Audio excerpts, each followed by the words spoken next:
آشنا ہو کر جہالت و بے راہ روی کی وادیوں میں ٹام ٹوئیاں مارتی پھرے گی اور پھر نہ جانے کیا کیا ہوگا اور اس کا مستقبل تباہ و تاراج ہو جائے گا. There will be no future. ملت اسلامیہ ہندیہ کا بیڑا غرق ہو جائے گا اور لوگ اقتدار کے بہتے دھاروں کے شکار ہو کر اپنے ایمان تک کا سودا کر بیٹھیں گے. Nowadays we can see, especially in India, that most Muslim youth, youngsters become polytheists, atheists, apostate. Why? There is a question, who is responsible? سوال یہ ہے کہ مدارس اسلامیہ کی زد و حالی کو بدحالی کا ذمہ دار کون ہے؟ آج ہمیں ایسا کیوں سوچنا پڑ رہا ہے؟ مدارس اسلامیہ کے متعلق ہم اتنا بے چین کیوں ہیں؟ ہمیں آنے والی نسلوں کا ایمان خطرے میں کیوں محسوس ہو رہا ہے؟ آخر کوئی تو وجہ ہوگی، کوئی تو ریزن ہے جس کی بدولت ہم بے بس و مجبور نظر آ رہے ہیں. But there is a matter when someone wants to explain these things, these reasons, these sources, wants to inform from the background to the people, تو وہ متدین دین دار سمجھے جانے والے افراد کی آنکھوں کا کانٹا بن جاتا ہے اور اس کے اگینسٹ مہم چلائی جاتی ہے، اس کے خلاف نامناسب فضا بنانے کی پوری کوشش کی جاتی ہے، جس کی وجہ سے صحیح وجہ زبو حاجی دریافت ہونے سے رہ جاتی ہے. I don't care. ان تمام چیزوں کی پرواہ کیے بغیر انشاءاللہ تعالی آج ہم مدارس اسلامیہ کی زبو حاجی کو بدحالی کی وجوہات اور ان کے تحفظات کو جاننے کی کوشش کرتے ہیں. سب سے بڑی وجہ یہ ہے کہ جب ہم مدارس کے متعلق مدارس کی ضروریات، اہمیت اور فضائل کے متعلق ہم اسٹیجز سجاتے ہیں، ڈیکوریٹ کرتے ہیں، تو ہم یہ خواب دکھاتے ہیں، یہ کلپنا دکھاتے ہیں اور یہ میسج کنوے کرتے ہیں. کیا میسج کنوے کرتے ہیں؟ The leaders and the interpreters of the nation of Islam become from here. کہ حقیقی قیادت و امامت کا درس یہی سے دیا جاتا ہے. یہاں سے نکلنے والا ہر فرد، یہاں سے پاس آؤٹ ہونے والا ہر فرد قوم و ملت کی تقدیر بدلنے کا ہنر جانتا ہے. پھر یتیمی، غریبی، مفلسی، ناداری، پاورٹی کا حوالہ دے کر ان کی کفالت کے لیے چندہ جمع کرتے ہیں، ڈونیشن اکٹھا کرتے ہیں. Even the teachers and the servants are paid salaries by zakah. اس طرز عمل سے ہم دانستہ یا نادانستہ لوگوں کو یہ بتانے کی کوشش کرتے ہیں، یہ احساس دلاتے ہیں، ان کے اذہان و افکار میں یہ چیزیں سماتے ہیں کہ مدارس غریبی، یتیمی، مفلسی، ناداری کا مرکز ہے. اللہ اکبر کبیرہ. جس کے نتیجے میں طبقہ مدارس احساس کمتری کا شکار ہو جاتا ہے اور پست ہمتی اس کا مقدر بن جاتی ہے. سوال یہ ہے what is the solution of this deterioration؟ سوال یہ ہے کہ اس بدحالی اور زبو حالی کا سلوشن کیا ہے، حل کیا ہے؟ تو دنیا میں کوئی ایسا معمہ نہیں ہے جس کا حل موجود نہ ہو، کوئی ایسی پرابلم نہ ہو جس کو سورٹ آؤٹ نہ کیا جا سکے، جس کا سلوشن نہ ہو.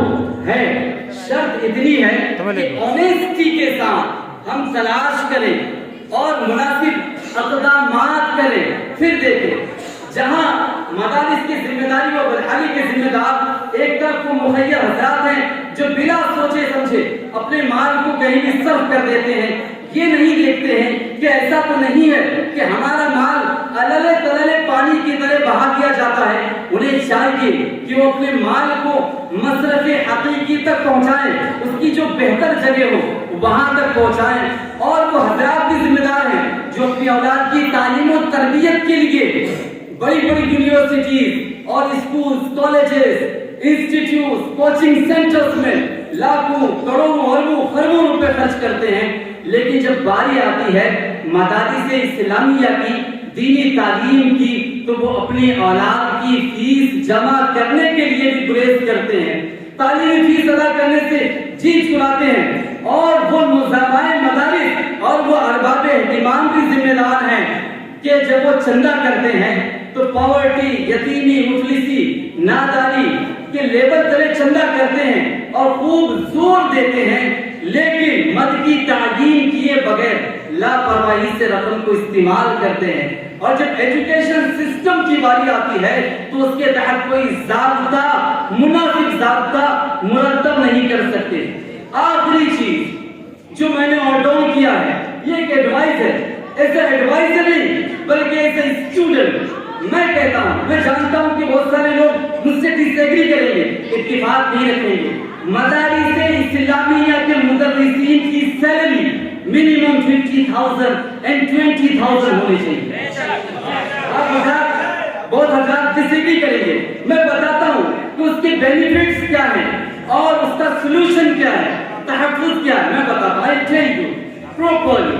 اس کی وجہ یہ ہے کہ جب آپ مدرس کی تنخواہ 15,000 یا 20,000 کرتے ہیں، مجھے پتا ہے اس میں سب سے زیادہ آبجیکشن ارباب اہتمام اور نظمائے مدارس کو ہے، لیکن میں بتاتا ہوں سلوشن کیا ہے۔ سب سے پہلی بات، اگر آپ کسی مدرس، اسلامی مدرس، مدرسے میں پڑھانے والے ٹیچر کی تنخواہ منیمم 15,000 روپے کرتے ہیں، تو سب سے پہلا اور بڑا فائدہ یہ ہوگا کہ ہر طالب علم، ایوری اسٹوڈنٹ جفاکش، مجتہد اور محنتی بن جائے گا، اور ساتھ ہی ساتھ مدرس بننے کی اولین خواہش ہوگی۔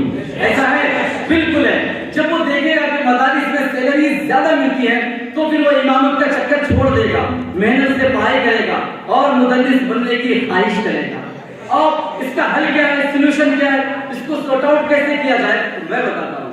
ہمارے اور آپ کے گھروں کے چھوٹے چھوٹے بچے جو LKG، UKG، 4th، 5th، 6th، 7th، 8th، 9th، 10th ان کلاسز میں پڑھتے ہیں پرائیویٹ اسکولز میں، تو ہم ایئرلی سالانہ پرائیویٹ اسکولز کو پرووائڈ کرتے ہیں 15,000 روپے، 20,000 روپے، 30,000 روپے، 50,000 روپے۔ کیوں؟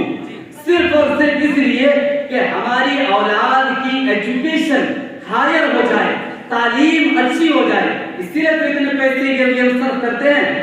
تو ہم منصف بن کر کے فیصلہ کریں، خود اپنے آپ کو جج کریں کہ آج ہم مدارس میں پڑھتے ہیں، اپنی اولاد کی تعلیم کے لیے کیا ایئرلی ہم 15,000 یا 20,000 روپے نہیں دے سکتے ہیں؟ بالکل دے سکتے ہیں۔ جب ہم نے ایسا کر لیا تو ہمارا مستقبل برائٹ ہو جائے گا، پھر یہ زکات، صدقات، فطرات سے ہم نکل آئیں گے اور ہمیں باعث زندگی گزار سکتے ہیں۔ وما علینا الا البلاغ۔ السلام علیکم۔